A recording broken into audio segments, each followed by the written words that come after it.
우리나라 건국 대통령 이승만 이야기, 지난 시간에 이어 계속 이어나가겠습니다. 원자력의 비군사적 이용에 관한 한미 간의 협력을 위한 협정을 체결하고 1957년 8월에 국제원자력기구에 가입했다. IAEA. 전쟁으로 국가가 소멸될 위기를 겪었던 이승만은 원자력의 무한한 군사적 가능성을 염두에 두고 있었다. 이승만은 미국의 지원금을 어렵사리 돌려 1954년 7월 동국제강, 1955년 한국유리공업, 1955년 충주 비리공장, 문경 시멘트 공장을 건설했다. 이승만의 비리공장 건설은 중화공업국으로 발돋움할 수 있는 기틀을 마련했다. 이는 장기적으로 사회 간접 자본의 건설에 밑거름이 됐다. 이러한 이승만의 노력으로는 1957년까지 전후 복구는 완전히 마쳤다. 열심히 하고 있구만. 각각 우리 민족은 언제쯤 남부럽지 않게 살 수 있겠습니까? 아직 멀었네. 한 30년은 더 걸릴 걸세. 그때까지는 지금처럼 바쁘게 열심히 살아야 할 걸세. 이승만은 신생 대한민국의 체제가 있고 안고 있던 가장 큰 어려움은 나라 안팎의 공산주의자들로부터 국가의 생존이 위협당하고 있는 것이라고 생각했다. 그 때문에 이승만은 강한 반공정책을 시행하지 않을 수 없었다. 나는 개인의 자유보다 나라 전체의 자유가 더 중요하다고 생각합니다. 나라도 북한 공산주의의 위협이 있는 한 자유는 제한되어야 한다고 생각합니다. 이승만은 1948년 10월에 공산주의자들의 여순반란 사건을 일으키자 서둘러 국가보안법을 제정했다. 그러나 날이 갈수록 야당과 언론의 정부 비판은 강해지고 그 후 혁신계 노선이 진보당 간부들을 간첩 혐의로 체포했으며 1959년 7월 30일 진보당 당수인 조봉암을 처형하였다. 이승만은 반정부 세력을 규제하기 위해 1958년에 신국가보안법을 제정하려고 하였다. 민주당 의원들은 신국가보안법이 간첩의 개념을 확대하려는 것이라고 비난, 회의 진행을 막기 위해 국기산당을 점검했다. 자유당 의원들은 1958년 10월 24일 밤 경찰들을 동원하여 농성 의원들을 밖으로 끌어내고 단독으로 법안을 통과시켰다. 그러자 비판 여론이 들끓었고 미국도 대사를 소환하며 불만을 표시했다. 이승만 정부는 새로운 국가보안법에 따라 1959년 2월 5일에 정부의 비판적이면서도 장면 부통령에게 호의적이던 카톨릭계의 경향신문을 압수수색하고 4월에 폐간 조치했다. 한편 대통령 선거를 앞둔 1960년 2월 15일 신병 치르차 미국에 간 야당의 대통령 후보 조병옥이 워싱턴 월터리드 육군병원에서 사망하고 말았다. 그의 죽음으로 민심은 더욱 뒤숭숭해졌다. 이러한 위기상에서 1960년 3월 15일 정 부통령 선거가 실시되었다.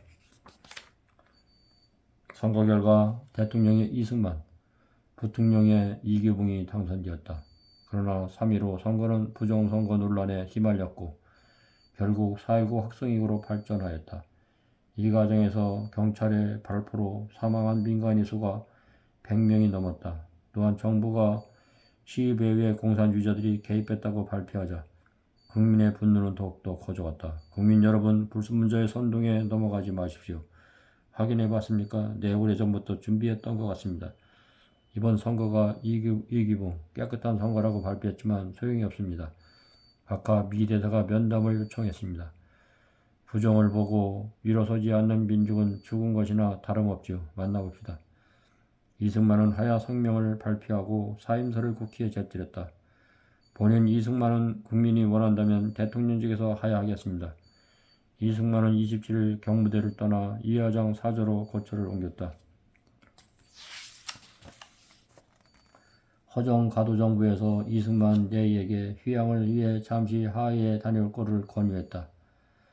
이승만 부부는 5월 29일 호놀룰루 공항에 도착했다. 한 달 정도 지낼 것이라 생각하고 간단한 옷가지만을 챙겨왔다. 교포들은 이승만이 잠시 머무를 것이라는 생각에 윌버트 최후의 결정을 스스로 정했다. 그러나 쉽게 귀국할 것 같지 않아 보이자 측근들이 이승만 부부를 팔려고 내놓은 집으로 모셨다. 그것은 빅하기 스트리트 2033번지에 있는 침실 2개의 작은 목조주택이었다. 건강이 나빠져 트리폴리 미 육군병원에 자주 갔던 이승만은 자나깨나 고국으로 귀국할 생각뿐이었다. 1960년이 되자 이승만의 귀국에 대한 열망은 더 커졌다. 이런 상태로 비행기를 탈 수는 없습니다. 동시에 자신의 소원이 이루어지지 못한 것에 대한 분노도 더욱더 커져갔다. 가족들과 주변에서는 그의 귀국을 준비했다. 하지만 귀국을 달가워하지 않은 군사정부에 의해 이승만은 귀국은 끝내 좌절되고 말았다. 각각 죄송합니다. 그래요. 누가 정부 일을 하든지 정말 잘 해가기를 바라오. 이승만 부부의 미국 생활은 5년 2개월은 교포들과 미국인 친구들의 도움으로 살았다. 대통령 시절에 인연을 맺었던 미국인들도 찾아오거나 관심을 보여주었다. 마우나라니 요양원의 원장 존슨 여사는 이승만을 무료로 입원시켜 간병해 줄 것을 제의했다. 존슨 여사는 프란체스카 간호보조원으로 이승만의 병상을 지키며 병원 부속 건물 방에서 생계를 이어갈 수 있게 해주었다. 이 박사님 소원이 무엇입니까? 여비요. 한국으로 돌아갈 여비요. 아직도 이 박사님은 한국으로 돌아갈 것을 생각하고 계세요. 노년의 이승만의 머릿속엔 고향 산천 풍경이 뚜렷한 듯했다. 한국에서 누가 오기만 하면 항상 고향 산천을 떠올리곤 했다.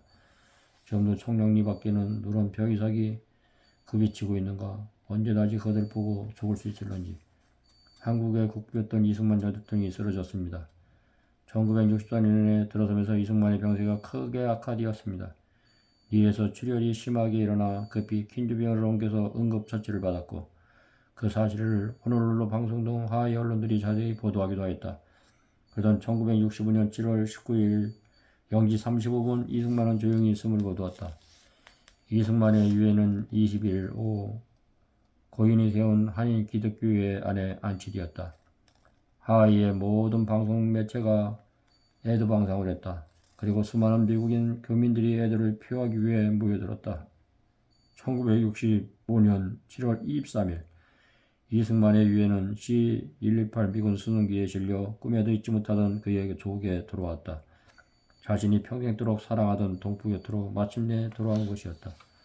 박정희 정부는 장례를 국민장으로 할 것을 종용했으나 프란체스카는 가족장을 선택했다. 7월 27일 이승만의 유해는 그의 모교인 배자고등학교 학생들이던 574개의 만장과 함께 그가 평소에 나가던 정동 제1감리교로 옮겨졌다.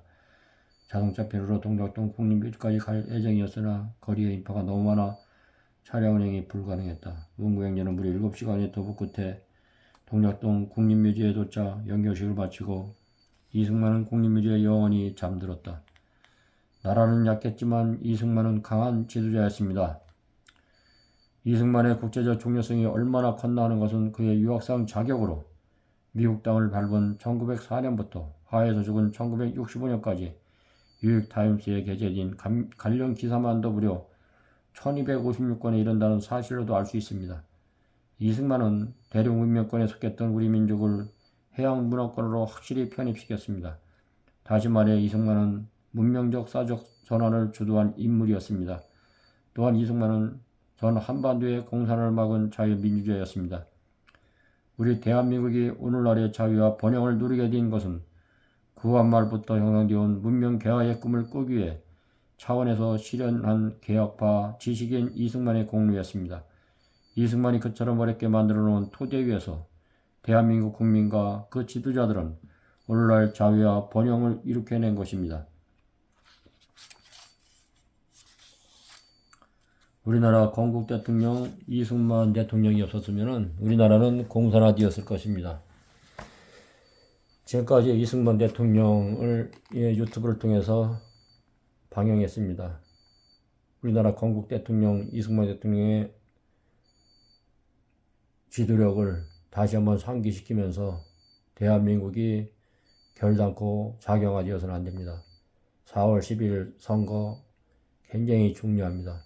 여러분들이 한 표 한 표가 우리나라 운명을 결정할 것입니다. 이 대한민국을 공산권에서 공산화되는 것을 막읍시다.